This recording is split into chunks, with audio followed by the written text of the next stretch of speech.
All right, hello everybody. I am Dom of X, near mid condition project manager and comic releases assistant editor. And today we've got the third episode of Two California Filipinos, and I'm once again joined by Drew Morgan. How are you doing today, man? Doing good. I got some errands I got to run later, but I'm excited about the episode that we are doing right now because this is a good movie. And spoiler alert, I think we both really like it. So, yeah. I completely agree. And in this review, we talk about the minutia of the film and what we loved about it and what we didn't like. And slight spoilers, there wasn't much in the latter of the two, but we went over through a lot of things, didn't we? Yeah. I mean, we talk characters, we talk plot, we talk not just about the characters, but the actors or actresses that play them and the historical context of the film, too. We cover a lot. And also, one of the things that I think we both kind of talked about is how we imagine this movie to be by not seeing it for a long time. And then we watch it and we're like, oh, that's different than I remember. And I thought that was really cool. I just thought that was interesting. Yeah, the experiences of us both rewatching this film were definitely interesting. We went into how Drew got a brand new thing at the beginning, which I was completely blown away by. You got a again, I won't spoil it. You have to watch that part, but he had a completely different experience with it because of the thing he got, and I had a completely different experience because I talked about how I just love the Lego video games, and those definitely had a different portrayal of what happened in the movies and what they did. But this was a super fun podcast. We hope that you enjoy it. It's a little bit shorter than all our previous ones. So, but this was definitely a fun time, and yeah, we hope to see you there.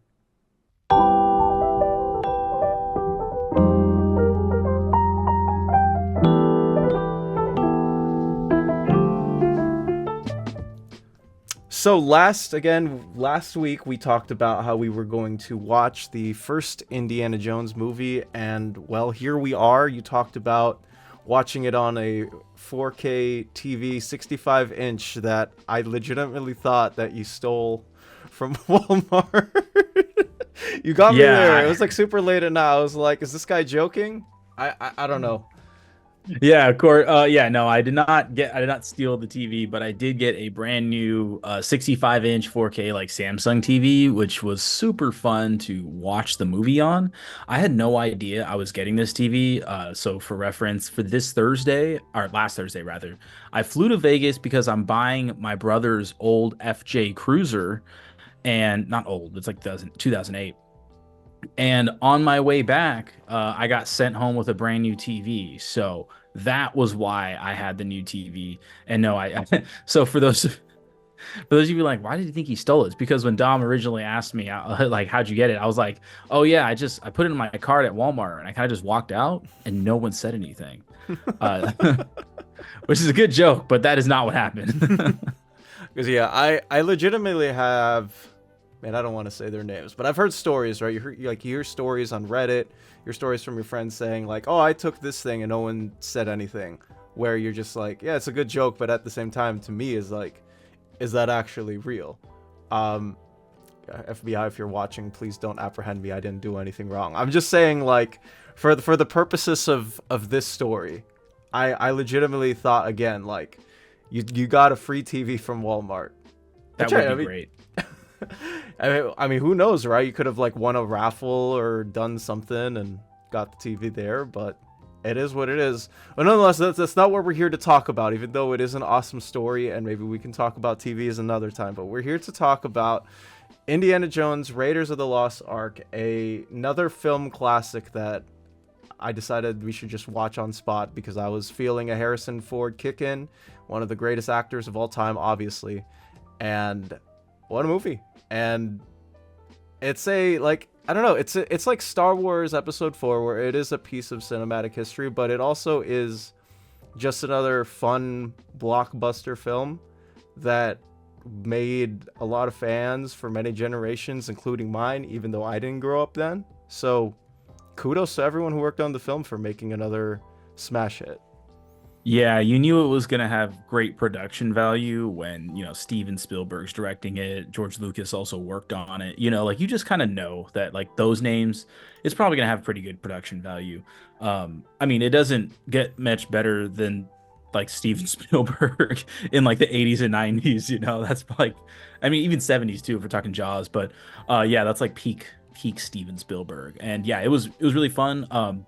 The sets are great. Obviously, this was great too because you can watch the original version on Disney Plus. You don't have to download some, really huge file to get the fan edit so that it actually looks how it's supposed to look. And so it was really nice just being able to sit back, turn it on the TV, and then just, get some popcorn and watch it. That was I like there shouldn't be a process to watching your favorite movies, It should just be like put it on. Right, exactly. And that's what this was. And we have a lot of streaming services now, and I mean by a lot, I mean like I feel like everything's on everywhere. Like you've seen the meme probably like on Twitter or Reddit where it's like it's from episode 9 of Star Wars. You know the scene where the pilot Oscar Isaac is like says somehow Palpatine returned, right? Yeah. So someone photoshopped in all of the streaming services that were available and have, big shows or movies. And instead of saying somehow Palpatine returned, somehow Cable returned. And it's all of those streaming services. But just to be able to watch the movie in pure delight and bliss without having to go through hoops is a really, really convenient thing because like I said earlier, it's an instant classic with characters that I love, with actors and actresses that I love, and it's a good thing. I would think so. I agree with you there. Yeah, it was fun. I had a fun time watching it. I haven't seen the OG Indiana Jones films it's been almost 10 years, so it's been a long time. And so there were definitely things that I picked up on this time that I hadn't kind of looked at before, because when I watched it before, I would have been like, the last time I watched it was a really young adult, like 20 years old, And yeah, it was fun. I think one of the things that stuck out to me was the humor in the film, like, because I don't really remember it as being like a funny movie or something, but there are like really good portions of humor, really good jokes, and like really good interactions between the characters. And you can see a lot of that because this movie came out in what, 81 or something. Yeah, you can see a lot of the humoristic style in Indiana Jones or Raiders of the Lost Ark that has been adapted by like, mainstream sort of pretty much every Hollywood film. Like the quippiness, the sort of like not fast talking, but just like the quips. Like Indiana Jones has a lot of quips. That's just kind of how he's written. But Right. yeah, I really appreciated that. I was like, oh, okay, this makes sense because I don't think it was very common before Indiana Jones. It might have existed, but not as common as it is now. No, this is the template for how a summer blockbuster film should be made, right? Like, I think if Star Wars shows that you can do it, I think Indiana Jones is like, okay, there's like proof in text here that this is the simple structure for how, if you were to just grab a bunch of friends and have a really, really good time at a theater while watching a solid 4.5 out of 5 movie, like this is it, right? And like on top of that too, like you have visual cues that are also funny. I don't know if it would be like made today, but you have the student, right, in the classroom, Oh, yeah. who like flickers on the love you sharpied on her eyelids. And it's like, you're dying laughing at that, where and you get to watch Dr. Jones's just subtle I don't know how to respond to that situation while still trying to teach the class. And you get good bits like that of this movie in most spots, where even in dire situations you sometimes end up like, this is absolutely ridiculous, but you end up laughing. Yeah, that specific scene you brought up, I remember 'cause my partner, she was watching it with me and she was like, "Oh, that's so weird." I'm like, "Yeah, if that happened to me, I would be like, what the hell?" Because I teach and I'm like, if like a student had that written on their eyelids, I would be like, "Okay, I need to report this because I just don't want anything Sexual harassment. Yeah, I keep everything above board. This is weird, man. Like I would not want to deal with that or any of the potential, like, I don't know, like, because if a student's gonna write that obviously I'm not going to like psychoanalyze this like joke, but like I'm just saying, like if it happened to me, I would be like, okay, I need to report this to the dean or something. I don't want this student in my class anymore. She can take a different class. No, for sure. And it's but I mean that's part of the whole fantasy of Indiana Jones, which we can, talk about later, right? Where he has everything that he could want in his life, right? Like he's a master archaeologist. He gets all the girls.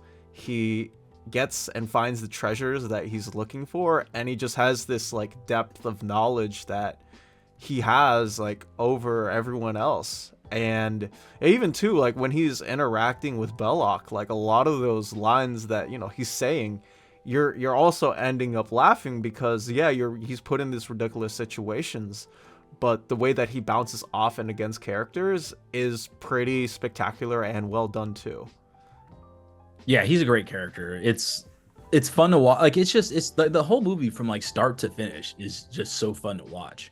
I don't think there's like, I would say, a dull moment or whatever. It's just like every time they arrive somewhere, they're doing something or meeting a new character, and he's talking his trash, or he's hanging out with Sala or something. You know what I mean? Like it's just it feels like there's always like, even when I just remember kind of like right in the beginning when they get to Egypt and Salah's introduced, and it's like really shortly after that, they're like being attacked by what are like mercenaries or whatever they are, probably some hired swords or something. And I'm just like, man, this movie is moving. Like it is moving the entire time. And it makes it really fun. But like you said, summer movie excitement. It's kind of how summer movies are supposed to be. They're not, you're not going in the middle of summer to see a drama or I don't know, 50 Shades of Grey or something. You're going to see some sort of, like an adventure. Like that's what you want. And that's exactly what this one is. No, for sure. Like I think of, when I think of like this movie and how like in retrospect to like the original Star Wars film that we watched last week, like I can say with this film too, the pacing is near perfect if it's not perfection. There's never a moment where I'm like, can we keep the movie rolling along, or can we slow down? Like every single action scene, every single moment of like 2 or 3 characters placed in a room with each other, it feels natural. It feels like you're actually progressing at a steady rate without any speed bumps or anything of the sort. Yeah, that's a good way to describe it. Like same thing that I kind of said last week about Star Wars is it doesn't feel like there's a wasted moment. Everything is with purpose, and I'll say it just like I said it last week. It's kind of like that feels awesome. That feels awesome when not, your time during a movie isn't being wasted or something isn't being added to the movie just because the show creators want like this weird scene or want a cool scene or want to showcase some sort of technology or whatever it is. You know what I mean? It all has purpose. And yeah, I don't know. I mean, obviously I love the movie. It doesn't hold as close of a place in my heart as Star Wars, but I do love the Indiana Jones films. And I actually want to sort of get to that because this is because of the similar structure and sort of place it has, like kind of like Star Wars that we talked about last week. What makes this movie special to you specifically? Is it the characters? Is it the setting? Like, what is it about Raiders of the Lost Ark that makes it so good and unique compared to everything else for you? Man, I'm not like a big cinema history person, right? I haven't seen many movies that are older than Star Wars and Indiana Jones, just to be fully out there. But to me, and I kind of already touched on this, Indiana Jones is just a fantastic adventure, and maybe that's what it is to me. For me, it is like the first adventure film that I would have kind of seen, like obviously, like I've seen Star Wars, that's an adventure too, but Indiana Jones, it really feels like obviously it's going to feel more, I guess, grounded because it's on Earth, it's like, oh wow, like this guy's going from this country that I know of to this other country that I know of, doing these things with like historical figures that I've heard of and stuff like that. And so I think it just seems more adventurous, kind of like he's kind of just everywhere doing a bunch of things, not to the extent of like Forrest Gump or something, but it's just kind of cool. And I like how it interacts with history. I'm a huge history nerd. Like love talking about history. And I remember my fiance was like, why are the Nazis like after this thing? And I'm just like, oh, like this is actually like Hitler was like actually obsessed with like weird supernatural stuff. Like he wanted to find stuff like this. So and it's really, it's just kind of cool that you would maybe in the 80s people didn't know that, but it's like common knowledge now because the History Channel will talk about how obsessed Hitler was with like finding aliens or stuff like that. But this is 100% something that like Hitler would want to find.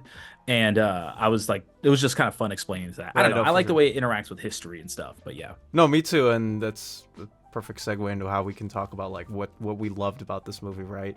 I think really the one nitpick that I have, and this has to go with like the history thing, is that so in the early 1940s, right, the Italians under Benito Mussolini wanted to expand and create a brand new Roman Empire because they saw what Germany was doing in Europe and wanted to copy what they were doing. The problem with Italy was that they freaking sucked at doing, like, after the Roman Empire, they just could not, for whatever reason, muster up any of that military strength that they had back in the early, like, from like 780 BCE to 400 ACE, right? So all of that, like right after, they just couldn't. So you had the Italians who just could not fight in World War II. They got pushed all the way to Libya. So that's when Hitler said, let me bring in Erwin Rommel from fresh off of the campaign in France to help the Italians out. And so for a couple of years, these, like, him and the British and Egypt were fighting back and forth amongst each other, which is, I guess, how you lead to this.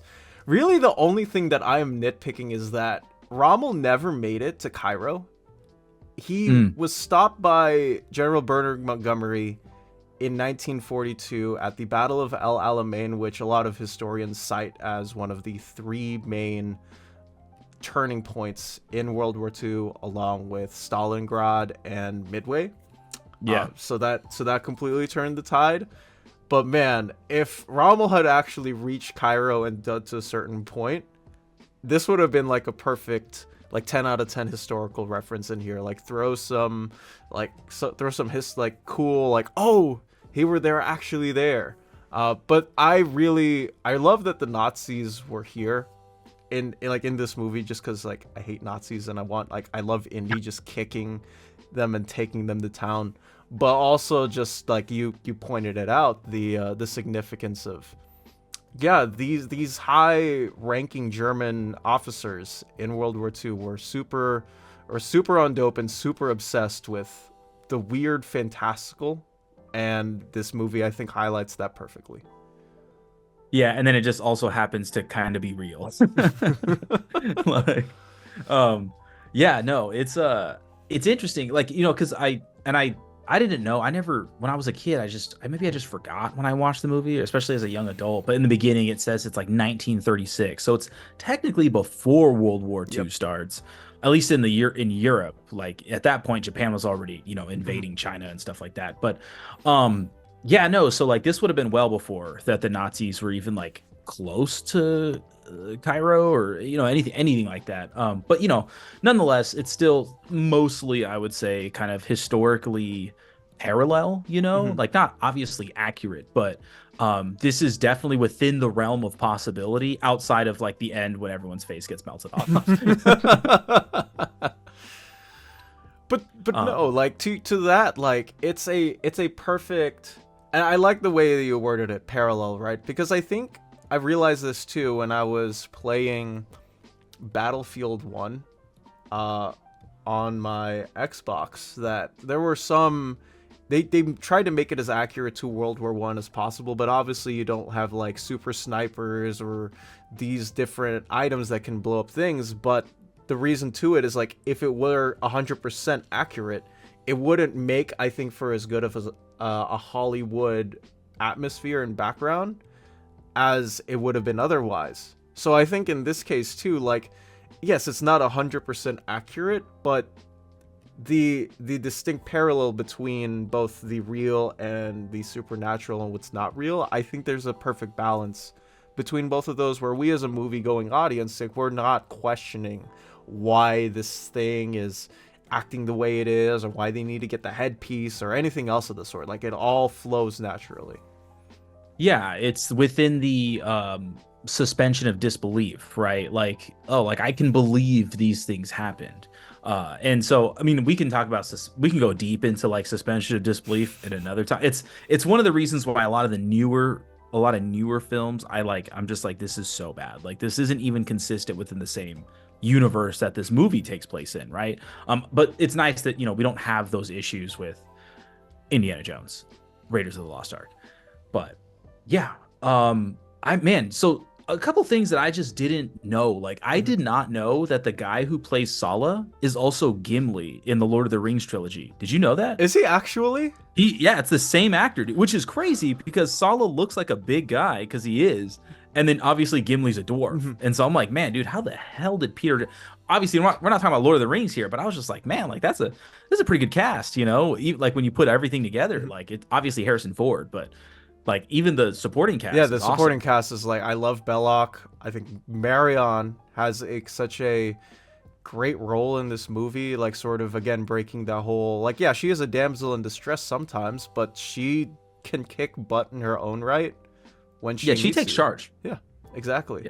Yeah. Like that scene at the beginning where you're introduced to her character, where she's facing off a guy with how many shots they can drink, and she's like holding off on her own. She's like, she has her own bar, and she's the one who runs town. Like, it's not she's getting pushed around. No, she has a role to play.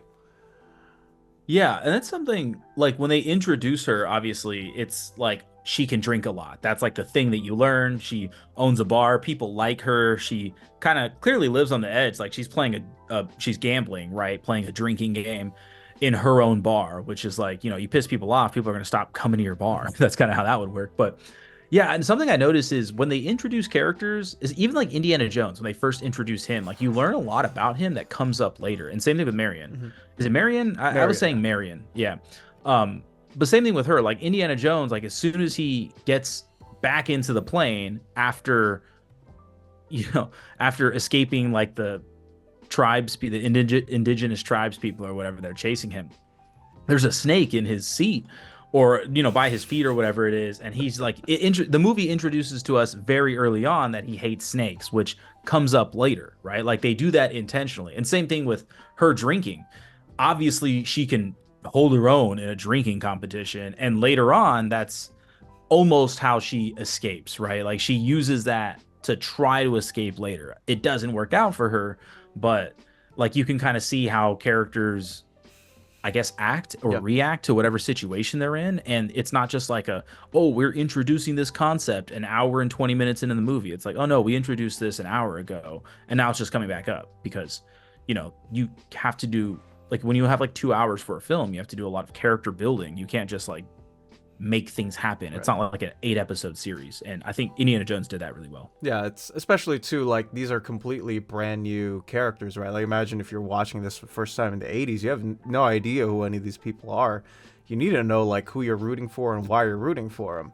And I mean, obviously, like you've got Indy, you got Marion, and even Sala too. Like Sala gets his own due in this movie as sort of this I'm Indy's friend, I'm here to help him when he needs help. And obviously his whole deal with, the Nazis are here and there's nothing that I can do about it. But you get all of these wonderful like even Belloc too, like what he wants in the film, which is, hey, like there's a cute girl here I can steal, and I can also get revenge on Indy just because I'm the better guy. Even too, like that scene in Egypt where like Indy thinks like, oh, like Marion's gone, or, you know, can't find her or whatever, and they're at the temple or whatever it is, and Belloc's just like, you are me, just I'm a darker reflection of you. And that like told me a lot, because a lot, like they do a lot of the same things, right? They're both archaeologists. It's just that they use different means of getting what they want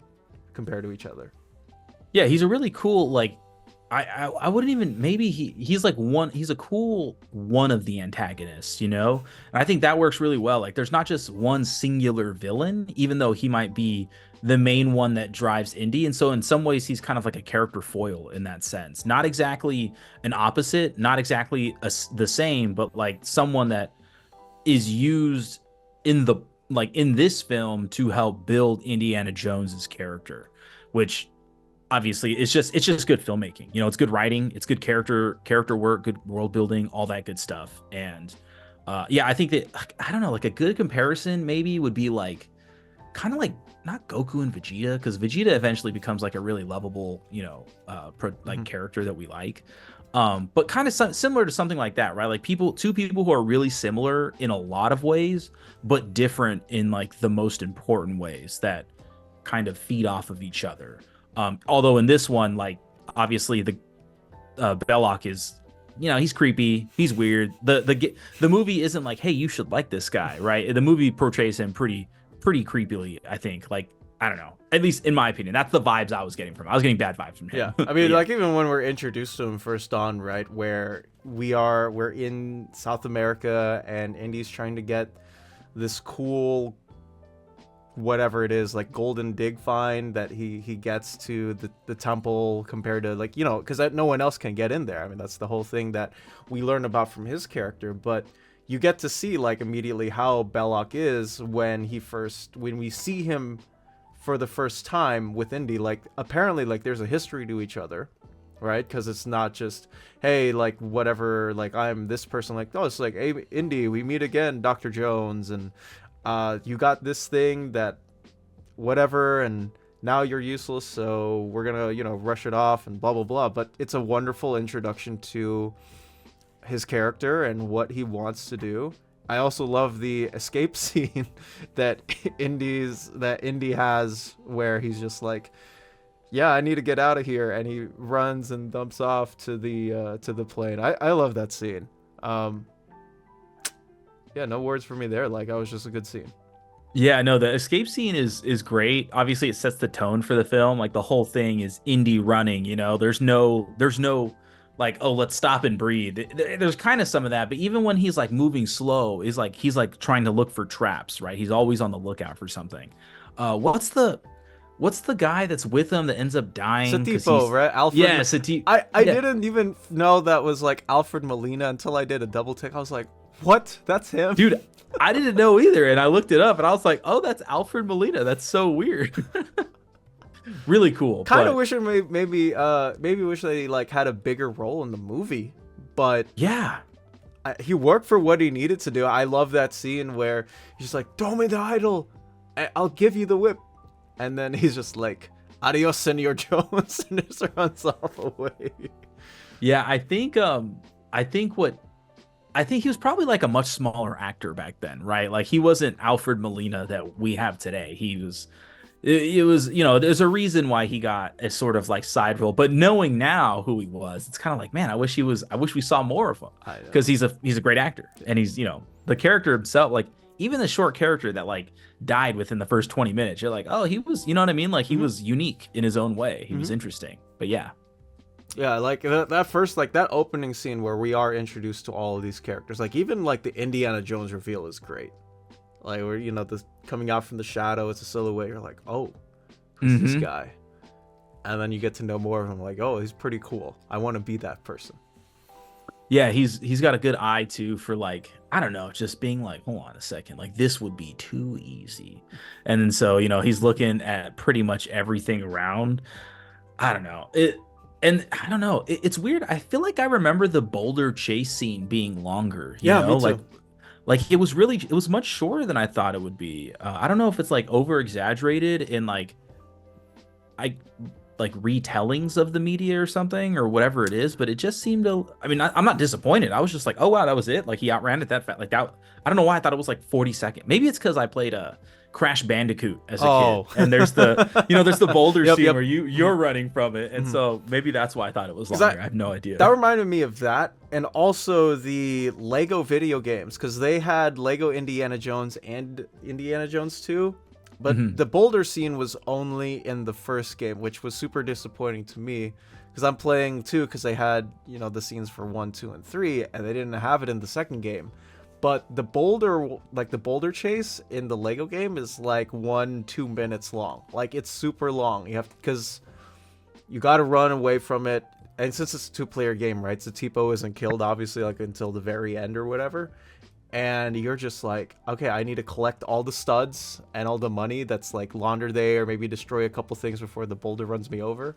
I think that's why I was thinking, oh, this is like a super long chase scene. Apparently not, though. No, it was like, I don't even know. I had to like do a double take. I was like, wait, is it over already?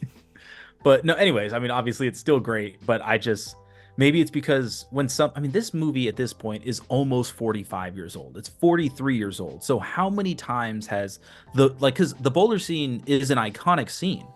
And so I'm wondering how many times it's been replicated and not like bastardized or something like that, but just like maybe exaggerated because people liked it so much. Like, it's such a cool scene, right? And I'm just wondering, maybe that's why I thought it was longer. Like, because like I've seen it in so many other things. But it's because it's so great. Yeah. And people love it too. Like, it's always like someone will reference that scene and, oh, like, this is why I love Indiana Jones, and this is one of the chase scenes that I loved. I think my favorite overall from the movie, though, is probably the one where Indy and Marion escape the Nazi camp on the vehicles. Oh yeah, dude, that is a long scene. I was like, man, this must be one of the, like, especially for 1981. I'm thinking this chase scene, this car scene kind of thing is actually so good.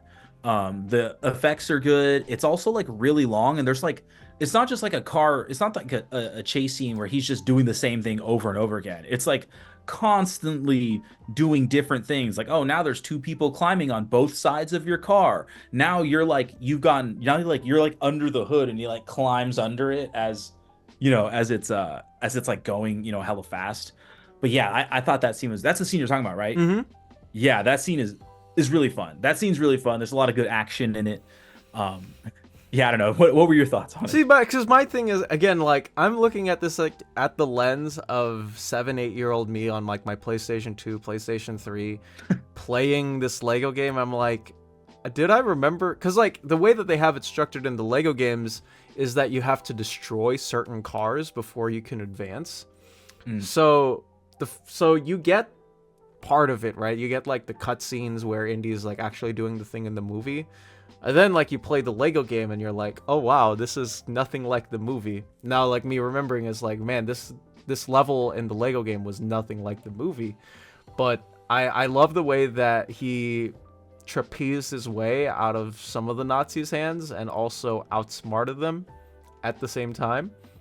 And not only that, being able to stop Belloc and the weird Nazi guy who got his hand demolished by the eyepiece or headpiece or whatever. And it keeps you on your toes. You're always like constantly asking, like, is Indy gonna get out of this? Like, obviously he will, but there was never a moment where I thought that he was 100% safe, because there was always someone or something that could stop whatever he was doing in his tracks. Yeah, it's they do constantly put him. I mean, he gets messed up in this movie. You know what I mean? Like, I think when they're on the ship and Marion like kisses him and then he just like instantly falls asleep, I'm like, yeah, that's pretty real, man. Like, if he just because that's after the car chase scene, it's like right after, right? Or not right after, but really close to after. And I was just like, yeah, man, if that stuff really happened, you would be so exhausted. Like, any person would just be like, I can't move. Although I don't remember if he like takes a bath or shower after that. The first thing I would do is probably shower, then like lay down and probably KO, because yeah, that's an adventure scene that is, I don't know, you don't really see a lot of that these days. Like, because some of it's, ridiculous. There's some spectacle to it, but it all works within this film. And yeah, I don't know. Yeah. Like, at first I was like, man, is he going to like, because I don't remember the scene shot for shot. And I was like, how's he going to get out from under this car? Like, what the hell is going on here, But yeah, it all works. And yeah, I can't say enough good thing. I guess I'm trying to think of any negative things I would say about it.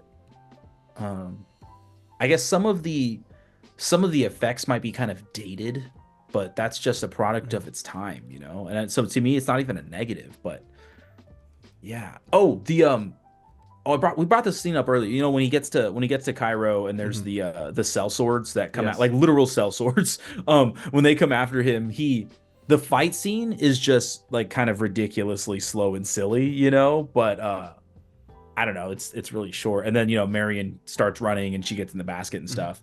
I do really like the humorous part of that kind of towards the end of the cell sword scene where the big guy comes out with the sword, he's doing all the tricks, and then Indy just like a gunslinger is just like that's great, you know? That's excellent. That's because in movies before that, you're like, why didn't they just shoot him? You know, like why did they like and that still happens today. Why don't they just shoot him? But yeah. Because in the Lego game, they don't have that, right? Like you actually have to pick up one of the smaller thugs' sword to beat up the final boss, because the guy in black or whatever was the final boss. In this movie, obviously the final boss got shot, and I was dying laughing. I forgot that even happened, because I was expecting, let's get this, like, yes, Indiana Jones in a sword fight. He's just like, yeah, I got better technology than you guys, and just, Yeah. that's it. Yeah, it actually, I remember that scene. So I was waiting for it to happen. I was anticipating it and I wanted it to happen because I love the scene. But it's funny watching that scene after seeing Star Wars, because when Han Solo says, what does he say? Hokey religion and ancient technology is no match for a good blaster at your side. And that's like, I was like getting flashbacks of that scene while that guy got shot. I don't know. It's just what I was thinking of. And I do wonder if, because Spielberg and Lucas are like really good friends. And I wonder if he put that scene in there just to be like, look, Han was right or something. Han was right. That would have been such a great idea, just to pull on, like, hey, like, we had Harrison Ford do this in the last movie. Can you make it like correct or whatever? And it's like, yeah, like, you think of it like the guy has a lightsaber, maybe he's just not as skilled with it as he thought, or maybe he was completely unaware, but that person was completely unaware. I'm trying to think of like something because I want to talk about the Ark of the Covenant for a bit, and how it's pretty much the MacGuffin of the film, because it is what this whole thing is revolved around. Like the movie is called Raiders of the Lost Ark, and as explained in the movie, the Ark of the Covenant in the Hebrew Bible is referred to as the sort of big crate that holds the 10 Commandment tablets that God gave Moses, sent down from heaven, and that he smashed. And I love Indy's line, or the guy's line, whoever said it, where they were like, what was it? Indy was like, yo, have you guys never been to Sunday school?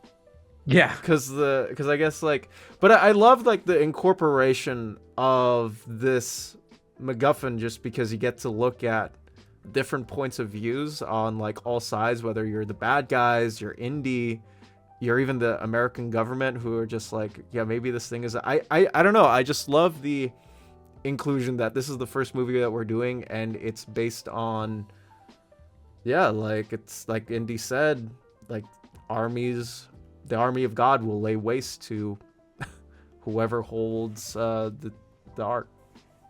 Yeah, and that's exactly what happened. That's why they they got their like head exploded, face melted off, and stuff like that. It is funny when he's like, "Come on!" Like he's like talking to the what are they? Are they FBI? What Yeah, I forget. They're FBI agents. Yeah, and he's like, "Haven't you ever been to Sunday school?" You know that line. And I just remember looking at the guy on whoever's sitting on the left. I was like, his suit is too modern for the 30s. I do remember thinking that everyone else had like suits that like looked like they fit in. And I was like, his suit looks like you could wear that today. You know, and granted, you know, suits haven't changed much in like 100 years, but you could still see something about it. But yeah, no, there was seeing the different perspectives is cool. You see like the government perspective, and you know, obviously at the end, like we've done a lot of spoilers already, but at the end, the Ark just gets like locked into a giant like underground warehouse or something. It doesn't show us where it is, but it's just like another box in this giant warehouse full of stuff. But you know, and I think like even that is like world building, right? Like, okay, in the world of Indiana Jones, what I assume to be the government or some large entity has a bunch of just secret stuff locked away, which is fun to watch as a movie. But a lot of people like probably really believe in like conspiracies like that, like the government's holding the Ten Commandments in a warehouse underground or something. There's probably some people that believe They that. do, yeah. I know Yeah, that one of those guys got liquidated because of. I'm trying to make an Alex Jones reference here, but oh, okay. Wait, I was like, dude, what do you know? Like, what are you talking about? no, I don't know. I don't know Yeah. anything. I mean, That's cool. They could be. I mean, they could be at that same place in Egypt, or they could be in. I don't know, man. It could be somewhere in the Middle East. I have no idea. Because the Bible and also the movie reference that because like the temple got destroyed by the Babylons or the Babylonians in like 586 BCE, and no one since then knows of the whereabouts of wherever the Ark is. But again, I just love I just love the the skeptics of everyone involved in this case. But I also love that it's the it's the Nazis who like sort of like believe in this weird fanatical thing, because you got them like digging these big excavation sites in Egypt just to try to see if they can seek and find it, with Indiana Jones like working on the side. And I love that it's sort of them, and also like you said at the last part of the film, they're the ones who get like hit with it the most, because it's clear that yeah, God doesn't want to help out the Nazis. maybe that's the hidden meaning of the film. What did you take away from it? Yeah, I don't know if there's a hidden meaning, but I was thinking about like, because I remember watching the film, I'm like, okay, so like, I didn't remember why they opened it because I hadn't seen it in so long. I was like, wait, why did they open it? Why don't they just bring it to like Hitler in Berlin or whatever? And then there's a line from Belloc. It's just like, don't you want to confirm that it's in there before you take it to the Fuhrer in Berlin? I'm like, okay, I can see why they opened it, but I don't know. The hidden meaning, I'm not sure. Like, sometimes I read for a lot of movies, I'll read really deeply into, but I don't know if every movie has one or needs one. I don't know. It's I wouldn't say it's a hidden meaning, but obviously like the Nazis are bad, right? I'm not sure. I don't know. What do you think? Do you think there's a hidden meaning behind it? I don't even know if no, I agree with you. I don't know if it's hidden. I just like that the Nazis didn't win in the end. I think that's the whole, maybe that's like the whole purpose of the movie, right? It's like, yeah, don't be the bad people, and don't try to like look for truths that aren't there. Maybe that's sort of the message of this movie. Maybe it's a message that I think, especially in today's climate, some people can take a better meaning of. But I just love the whole ending scene, and like the horror vibes from it too. Like this movie had a lot of horror in it. Like I was surprised. I don't remember like me being jump scared, like all that, or having as many jump scares as this movie had, but there were a good amount of them from start to end. Yeah, I remember, like, again, like we don't think of it as that when we think back about the movie, but it was the same thing with Star Wars. Like in Star Wars, there are a lot of creepy things or weird things. Like, you see Uncle Owen and Aunt Peru, forget her name. Peru, but she's like, they're all burned to crisp, which is kind of like graphic, it's kind of horrific. There's the scene in the garbage dump when like the weird tentacle monsters, like kind of creepy and scary, the Tusken Raider scene. And it's the same thing with this, right? Obviously, like these movies are very close together in like time period. And again, I know Lucas and Spielberg are really close, so a lot of like maybe similar styles. But yeah, like I think the first jump scare is probably when Sapito is dead, right? Like you're just, all of a sudden he's dead. But then you get another one, you get a bunch more, but one of the ones I remembered is when Marion is like, they go through that wall in the tomb that they get like trapped in, and then there's just like so many like dead bodies, like that have been decomposing for probably centuries. And then obviously the ending, when it's a lot more graphic. Obviously, like it's not as graphic as something you might see today because of the technology and special effects. But I do remember that scene as a kid. I remember thinking, man, that is like creepy and scary, like that's actually scary, like nightmare kind of fuel for a young kid. And I did some reading, by the way, about Indiana Jones, the kind of original trilogy before, after I'd seen the movie, but before we're recording now. And apparently, because Temple of Doom was so violent and dark, people didn't like it as much. People didn't like Temple of Doom as much because it's like there's a lot of like graphic violence and it's like very dark tones. Right. Which is also one of the reasons why the PG-13 rating was invented. So I don't know, just a little bit of cinema Indiana Jones history there. But yeah, anyways, I don't know where I was going with that. I just thought that was all interesting. Like there are jump scores. Yeah. That's how we got PG-13, which it's not a bad rating to add, like just in case, like if maybe you got like a kid or something and you're like, I don't know if I want to expose them to this or that, especially when we have so many of those like types of movies too, where a creator maybe can't do as much as they can because they have to saturate it for all audiences. It's like a nice add-in filter of, oh, okay, like I know you know what you're gonna expect in this movie. I just think that, yeah, I don't know. I've like for a period, like for a film in this specific time to have, again, like as many fun and cool action scenes as it did, it feels like criminal to have a movie like this all tempered and played out. But I mean, it happened, and obviously too, like, I'm just trying to think if there's anything else I want to specifically add. I love that scene where he's beating the boxer, the big guy. Oh God, yeah, on the plane. On the plane. Or around the plane. Yeah, around the plane, yeah. and Marion's in the plane, and like they have to whip him, and Indy is just like, he can beat up anyone like in his case, but he's met his match. And how does he navigate around that? And that scene never got drawn out, but I always kept thinking to myself, like, man, is Indy actually going to get out of this? Because, yeah, he can outsmart a lot of people his size, but when you have someone who can match up to him and beat him, how does he get out of that?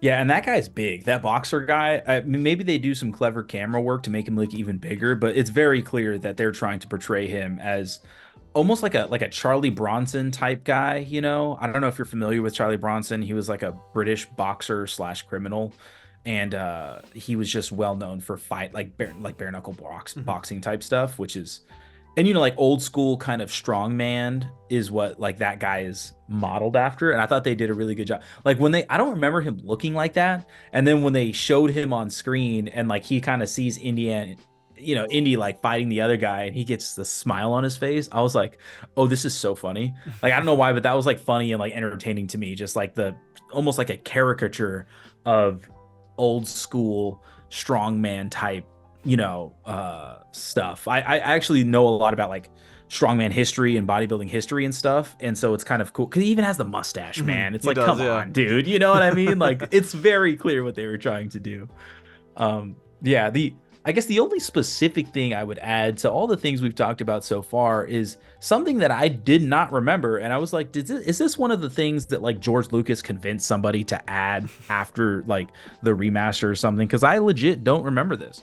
But when they're like walking through the canyon and Indy has the like bazooka and he's like gonna threaten to blow him up, all of a sudden in Belloc's like mouth, a fly crawls in. Did you see that? I did see that.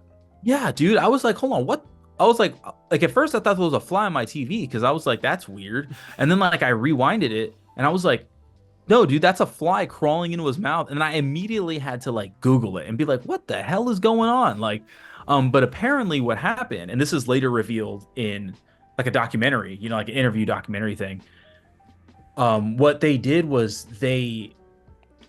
like while they were recording that scene, an actual fly flew onto his face and crawled towards his mouth, but it flew away. It doesn't actually it doesn't actually walk into his mouth like it does in the movie, but in post recording, they edited it to make it look like it crawled in his mouth. And so that is from the original film. I just don't remember that. I was like, what? Like that is so, and they left it in because they wanted him to feel like more creepy, more like a criminal type guy. to me, I was like, man, is this like foreshadowing? Because like obviously like flies love dead bodies and stuff. Hmm. And I was like, man, are they foreshadowing his death? Which probably kind of does, right? But yeah, I don't know. That was interesting to me. I thought that was it's just a weird fun fact about Weird yeah. adding too, because I legitimately thought when I was like watching it on my TV, it was in the afternoon, and I was like, do I have to kill another fly? I hate doing that. And then apparently not. I'm like, oh, it's a fake fly. And the thing that bugs me too, like I have like one or two like super small floaters that are just part of my vision just because it is what it is. So sometimes those act like, oh, is there like a big bug or whatever on my TV screen? Because if I'm looking at like a light surface, like they're there. And no, it's like there's nothing there on the TV, like actually like no living organisms on the TV. And I was like, man, I had to do a double take. So I rewatched it just to make sure that I wasn't seeing things. And I did not know that. That is pretty cool. I do love oh go ahead. No, that was it. I was gonna say I do love that we both rewatched it, you know. I just want to know what this is one of the things that sucks the most is not being alive to see these films in theaters during the original release when people didn't know what these movies were going to be. You know, Star Wars, of course, Empire Strikes Back, of course, but Indiana Jones, right? I wish I could have been almost like looking around in a theater. Did anyone else see that fly? Like, because in the theater, the fly would be huge, right? I was like, man, like, I wonder. And then, you know, because I just got the new TV, I was like, did I never see it because my TV was like too small or something? Because I mean, this is the biggest TV I've ever had, like personally. Even when I lived with my mom, like the biggest TV we had was not that size. So I don't know. It was just kind of cool. And yeah. Also, last fun fact that I'll mention is the Wikipedia page actually mentions that Raiders of the Lost Ark is the first theatrical film that Alfred Molina is in. So yeah, he was a small time or just not well known actor, which is probably why he just got, you know, kind of like a side character. But yeah, I don't know. I just thought that was interesting. I was like skimming through the Wikipedia because I was like, wait a second, like, was he a big actor? And it's like, nope, not at all. So he was a tiny guy back then, and now he's turned into a movie, obviously one of the movie superstars of any generation. But yeah, like just to sort of cap off the whole entire review, I love this film. I hate that the Lego video games have made me remember this film completely differently. Like the scene where Belloc like gets like completely blasted by like the light of God or whatever was shining in there in the Ark. In the Lego game, he actually gets the power of God and is like the super big final boss that you and Marion have to like destroy to beat the Raiders of the Lost Ark part of the video game. That's pretty crazy. That sounds really fun. It was super fun though. Yeah. I mean, because the alternative is what? Like you, as the Lego character, don't look at the light while you're tied up. You know what I mean? That's super boring. I'm sorry. Yeah. But yeah, just like going around trying to, because I think the way, from what I remember of it anyways, like you had to organize the light beams to shoot something back at Belloc so he can get depowered. And yeah, he eventually gets kaput. You win. After like you do it for 3 straight times, find a couple of Nazis to beat up, then you win. And then like at the end, I love this in Lego games because honestly like this was my exposure to romance, if you want to call it that. Like at the end, like he and Marion go on the submarine, like she kisses him and then they fall in the submarine, and then like that's the end of the game or whatever, clip cutscene. But yeah, again, like I just had a completely different memory of this movie just because of the different media that I was exposed to. Like, yeah, obviously I don't remember like Indiana Jones riding random armored vehicles in the desert circa 1936 or whatever. Like obviously like that was, it's not technically what happened in the movie, but the way that they portrayed it, it's, I don't know, like for me it was super different. But I'm super glad that I rewatched the film for fun purposes, educational purposes, and for the podcast. So this was a really good time. Yeah, I had a fun time. It was easy. It was easy to watch. Like I said, just grab some popcorn, sat back, grabbed a soda, and it was a good time. And yeah, I mean, that's really all I have to say about it. Is there anything you want to add? I don't think so. Like I'm trying to think of if there's any specific scene that I liked.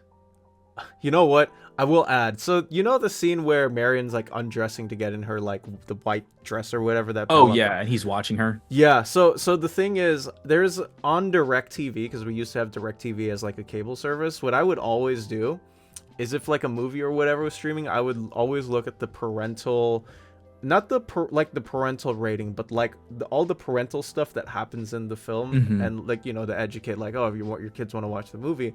So I saw, oh, like one of the main characters like undresses and you can see her bare back with the main protagonist looking or whatever. I thought like, oh, okay, like that's what I remember from that scene. It wasn't like that scene happening. It was me reading somewhere that that scene was about to happen in the movie. Um, Yeah. so yeah, I think Yeah, that is interesting. yeah, DirecTV has like that for all, like they sometimes like they'll explicitly like display or write out everything that happens in a scene, which is weird too, because like say you have parental controls on your television, right? You can still like look at the at like parental directory and advisory and what happens in it, but you don't have to like watch the TV show, like say if it's like locked in, right? So sometimes like I'm looking at these parental advisory things. Sometimes like the movies are locked by parental controls, like it is what it is. But like even without me watching them, I still know what happens in some scenes because of the stupid DirecTV parental advisory thing. That's pretty funny. It seems almost like too like counterintuitive or something like that. That's really funny. Yeah, like what even is the point of it? Like lock it with parental controls. Don't like. But anyways, that's I think, yeah, that's pretty much it. For this episode of Two California Filipinos, once again with my co-host Drew Morgan. And next week is a fun week, right? We're Yeah, gonna be back to talking. comics. We're gonna be talking Avengers, and this is your first comic that you will Yeah. ever be reviewing, which I think is gonna be interesting. Yeah, it's going to be the first time I've ever finished a like whole volume or story in a con, because I've seen them and I've like seen like, oh, this is like one issue and it's barely anything, you know what I mean? You get through in a couple minutes. Unless you like really want to examine the art or something. But this is obviously different because it's a much longer and it's a complete story.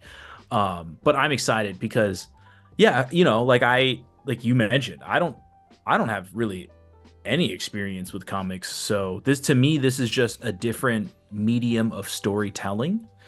And I am probably, because I've seen so much Marvel like stuff before, I like I'm wondering how I'm going to interact with like, oh, this is what the characters look like when they're drawn. This isn't Chris Evans as Captain America. This is, This is actually Steve this is Rogers Steve, from exactly. 616 as Captain America. Yeah, so I'm excited, and yeah, I think that's gonna be a fun one too. It will be. And for all of you guys who have had fun watching both of us display our reviews for these certain movies here on your phone screen, tablet screen, TV screen, or whatever, be sure to like the podcast and subscribe to me if you already haven't, and click on that bell for notifications so you know when Drew and I go live every single week or just posted, whatever it may be. But that is it. Thank you all so much for watching. Be sure again to do all of that in the video. Thank you, Drew, for joining me again today. Thanks for having me. Had a lot of fun as always. I'm excited for the next one. That's all I got. See you later, folks. You be you, take care, and have a great rest of your day wherever you are.